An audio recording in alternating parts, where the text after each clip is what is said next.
today I will show you in action. Adventure, fantasy film from 2020, titled Monster Hunter. Spoilers ahead. Watch out and take care. It is said that there are new worlds out there, hidden from the perception of our senses. In this particular new world, humans coexist with a wide variety of large and savage monsters. There's also a mystical tower in the middle of the desert that is always surrounded by black clouds and lightning, and that's where a sand ship, led by the Admiral, is currently sailing to. Their trip is suddenly interrupted, however, when they're attacked by a monster that lives in the dunes called Diablos. It tries to knock over the ship by pushing it with its giant body. So the Admiral rushes to the wheel and tries to steer the vessel out of the monster's way. The escape is successful, but sadly, when trying to rescue Handler from falling off the ship, the hunter falls instead and is left behind in the desert. On Earth, Captain Natalie Artemis and her security team, formed by Lincoln, Marshall, Dash, Steeler and Axe, are searching for a missing team of soldiers in the desert. The only clues they have are a recording of their SOS message and the wheel tracks on the road that suddenly come to a stop, as if the vehicle that left them had disappeared in thin air. There are also some mysterious rock markers near the road with symbols they cannot read. Suddenly, a dark storm appears in front of them, moving at a frantic speed. The team gets on their vehicles in order to escape as the storm hits all the mysterious markers with lightning, making the writing on them glow up.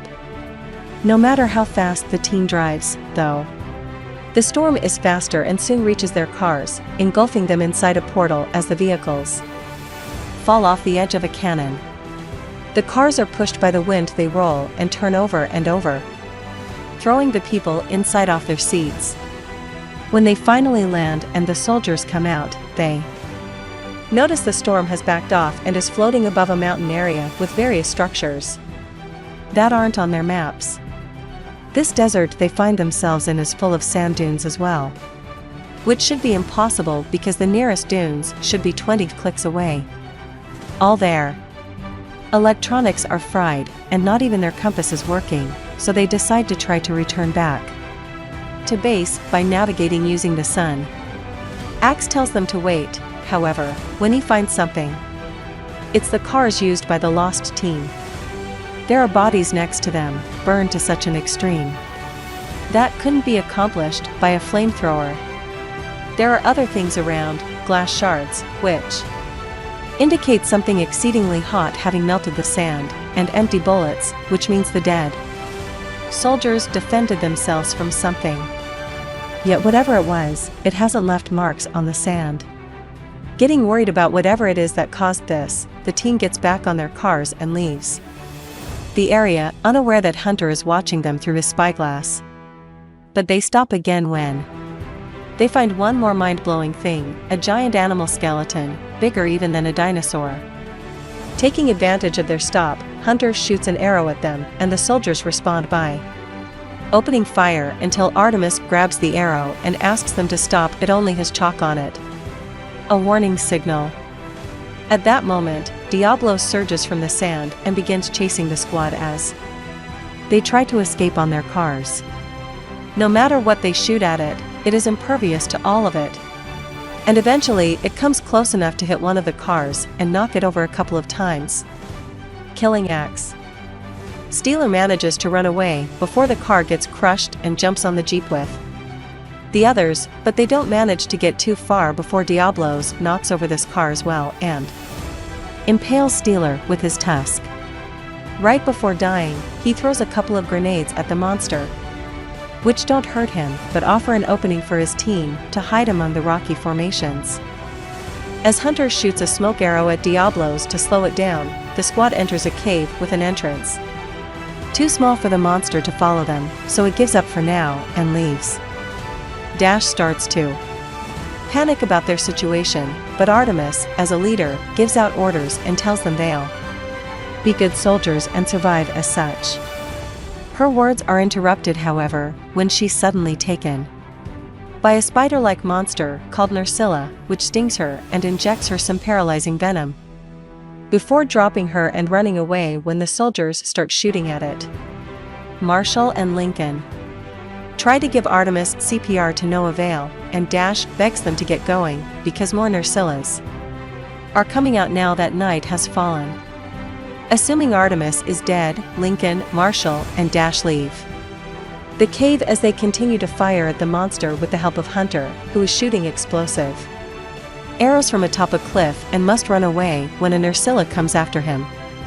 Dash trips and falls, delaying her group's escape. This gives one of the monsters the opportunity to attack from above and capture Marshall. While Hunter hides in his secret cave lair, Artemis wakes up, feeling rather dizzy. She can hear her teammates' screams coming from outside, but she soon is knocked out again when a Nersilla finds her. The next time she wakes up, Artemis is inside a cocoon in the Nersilla's nest, which luckily is thin enough for her to tear off with her bare hands. Once free, she notices she is surrounded by bones and more cocoons holding the bodies of Dash and Marshall. Fighting off the dizziness and the pain, Artemis picks up her teammate's fallen pouch and retrieves 2 flares, an oxygen can, and a bunch of bullets. Using one of the flares as both defense and light, she walks down some kind of hallway made of spider web and is suddenly startled by Lincoln, who can't feel his arm and is suffering from chest pain. Unaware that the monsters are following them, Artemis helps Lincoln walk towards an exit when her flare goes off. In the time it takes her to turn on the other one, a Nersilla appears in front of them, which Artemis keeps at bay with her new flare. Things get complicated, though, when Lincoln feels more pain on his body and tears off his shirt only to find out there are hatching eggs on his wound. The Nersilla grabs him and takes him away, and when it tries to do the same with Artemis, she lights it on fire by combining the flare with the oxygen can, causing the whole nest to burn. Artemis starts climbing towards the exit and she almost makes it when a Nersilla grabs her leg and drags her back in, so she frees herself by throwing the bullets she salvaged into the fire, making them explode. When she finally comes out of the cave, it's morning, and the sunlight prevents the Nersillas from following her. After having a freak out about the crawling sensations on her body, she cuts open a bullet she finds on the ground and pours the gunpowder on the wound on her ankle. Then she hits 2 rocks together to create a spark and ignite the powder, effectively cauterizing the wound. Afterward, she goes up the hill to get a better understanding of the area. But she only sees desert all around her and the storm that brought her here far on the horizon. That could be her key to returning home, but there's something she needs to test first. She throws a rock and throws it in the sand, causing Diablos to come out with a furious roar and leave quickly when he doesn't see her. Artemis continues her exploration of the rocky area while Hunter follows her from afar and finds a shipwreck, which for a second makes her think she may find water, but the cake only has sand in them. When she enters the remains of the ship, she's jumped on and grabbed by Hunter from behind, but she reacts quickly and begins a hand-to-hand fight. Both of them are incredibly skillful fighters that keep each other on their toes. But while Artemis manages to stab Hunter on his shoulder with his own knife, he still manages to overpower her and win the fight. After tying up her hands, he takes Artemis to his cave lair, trying to make her walk faster before night falls and the spiders come out again. Artemis falls to the ground and picks up a glass shard without him noticing before she's picked up again and taken away. At the cave, Hunter drinks some water from a special contraption he made and eats moss from the rocks, but he doesn't share anything with Artemis, and when she tries to talk, he makes her stay silent because the Nersillas are outside, trying to dig their way in. Afterward, Hunter makes a special salve for the stab wound on his chest and prays to 2 little figurines he carries with him, unaware that Artemis is only pretending to be asleep and is actually working on cutting the ropes on her wrists with the glass shard. The next morning, Hunter goes out to check on the storm and the monsters, and when he returns, he doesn't find Artemis where he left her, falling for her ambush. After hitting him and tying him up, she tries to drink from his water. But he kicks off the contraption, so she can't have it. They cannot communicate because they speak different languages, so Artemis responds by destroying his little altar, which makes him furious. Hunter jumps on her and they begin to fight again, and all the moving around and rolling takes them out of the cave. Since they can't control the rolling, Hunter falls into a hole that takes him to the Nersilla's nest, but Artemis catches him just in time and drags him back up before cutting the ropes that tie him off. Trying to show she isn't his enemy, she offers him some chocolate as a peace offering, which he tries and loves the taste of. In return, he lends her his water skin, which she drinks from, before following him to the edge of the hill area. There, they manage to communicate a little. They both want to go back into the storm, but Diablos is in the way. Artemis thinks they should go back to her military cars and retrieve their weapons. But Hunter disagrees. Guns are useless against monsters. Instead, he takes her to the entrance of the Nersilla's nest to explain his idea. If they can kill a spider and take its poison, they can use it to defeat Diablos. Artemis agrees, calling it using a monster to kill another monster, and reluctantly accepts to be bait. As the sun goes down, she moves to stand in the middle of the rocky area and sings an army song to attract Nersilla's attention. The plan works, and when a spider shows up, Artemis runs in the direction of the trap they had set up. The Nersilla steps on a rope that captures her, and Hunter uses the chance to jump from above with her giant sword and cut its head in half. They also cut off its stinger, which they take back to the lair before more Nersillas come after them. At the cave, after sharing a little silly moment, Hunter explains to her that the figurines represent his family, who are now dead. The next day, they start getting their plan ready. The insides of the Nersilla's stinger are wrapped around an arrow. They build a trap at the shipwreck, and Artemis is given armor and weapons to train with. One is similar to a grappling hook, the other one is a set of dual blades that can be lighted on fire when pressed together. When the time comes to execute the plan, it goes quite well at first. They release a makeshift catapult that sends a keg flying, and it lands in the middle of a dune, causing Diablos to come out at a safe distance from them. Artemis and Hunter start running towards her army vehicles with Diablos chasing after them, but they are forced to stop when the monster hides under the sand. Hunter decides to act as bait while Artemis goes to retrieve her weapons, but during his run, he accidentally drops the pouch with his family figurines. When he comes back to pick it up, Diablos take the chance to come out and knock him off. Hunter wastes no time and shoots the venomous arrow right into its eye. This enrages Diablos and makes it go faster after him, but Artemis distracts it by shooting the car's machine gun. Diablos is starting to feel dizzy because of the venom, but bullets are still not enough to hurt it, so it comes closer and knocks over the car after Artemis hides in it. The monster continues to follow her when she gets out, and Hunter takes advantage of this distraction to jump on its head and impale his sword in the middle of it. Sadly, it doesn't go deep enough, so Diablos shakes him off his body and sends him flying until he hits the other car. There's still a chance to finish it, though, so Artemis shoots her hook at Diablo's head, so when it moves, it raises her with it, helping her land on top of it. She pushes the sword and finishes what Hunter started, effectively killing Diablos at last. Since Hunter is still unconscious, Artemis picks up as many supplies as she can find from the cars and cuts off a piece of the monster's hard skin to make a makeshift stretcher and drag Hunter across the desert with her. After many hours, the wind starts picking up and gets them in danger, so Artemis puts up a tent around them and uses the emergency army kit to keep his heart beating. The sandstorm eventually goes away, leaving them buried in sand, but thanks to the tent, they both survive and easily get out of the resulting dune. After another long walk, Artemis and Hunter make it to an oasis. so they decide to stop to take a break.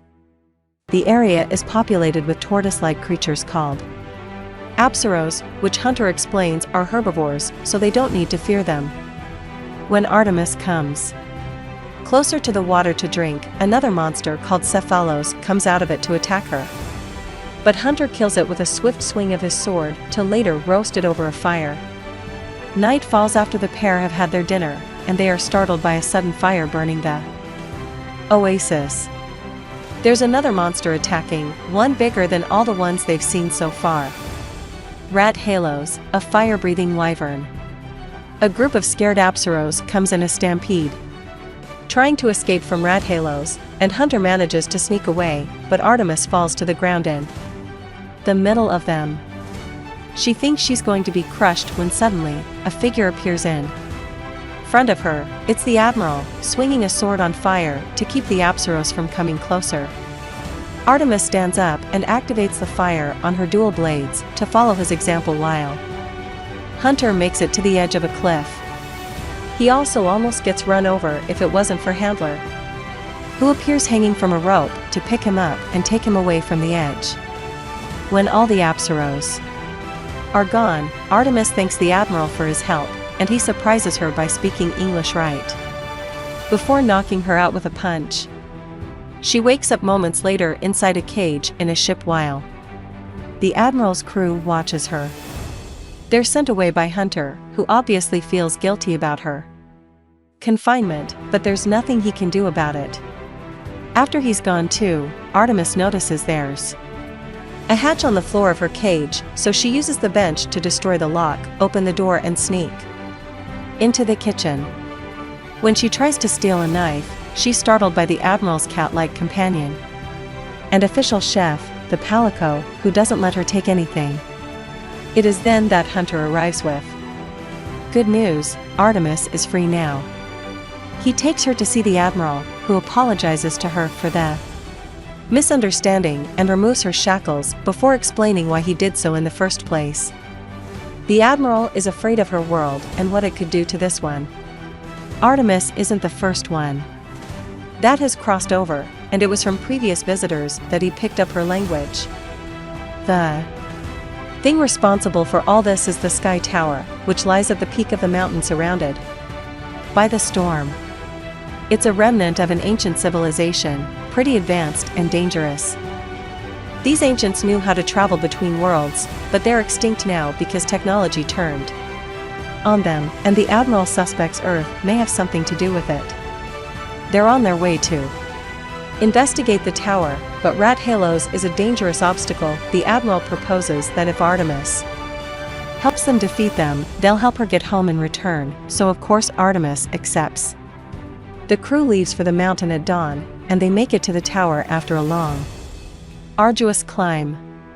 The Sky Tower is standing on lava, and they think that's what powers it, allowing it to control the storm and create a gateway to her world, which looks rather unstable. As soon as they take some steps towards the tower, they find glass shards on the ground, meaning Rat Halos is close. After the Admiral reminds them the wyvern is weak right before it breathes fire, the team splits and gets ready to fight. Rat Halos burn some of the members of the crew before landing between them and the tower. The Admiral is the first one to go after it, with Artemis and Hunter following him closely, all of them having their weapons on fire to be able to do any damage. Other crew members try to help as well, but Rat Halos pushes them away while the tower starts lighting all the special markers around it, matching the ones Artemis had seen in her world.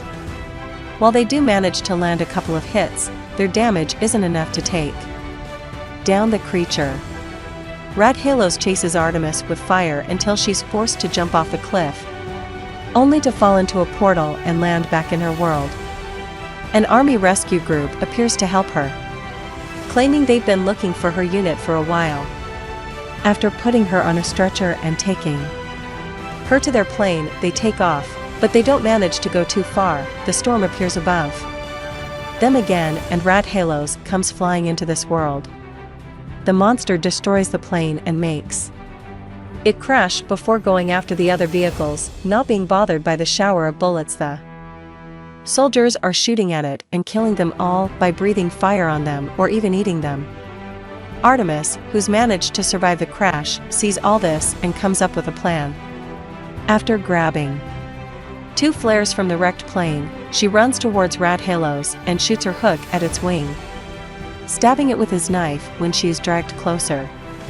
This enrages the beast, which is about to breathe fire on her for what she did. Artemis uses this chance to light the flare on fire, burning her hand on the process, and tosses it into Rathalos' open mouth, burning it from the inside. Sadly, this is still not enough damage to kill the monster. It raises again, ready to attack Artemis. But it's interrupted by Hunter, who starts shooting some of his explosive arrows. One of them manages to get inside Rathalos through a wound left by the flare, and this is the final hit needed to kill the beast at last. The Admiral arrives after that, telling her they came because they couldn't let the monsters destroy her world. The Sky Tower has opened another portal, and there is a creature called Gormagala on top of it, so Artemis decides to go back to the other world with them to destroy the tower and end this cycle once and for all.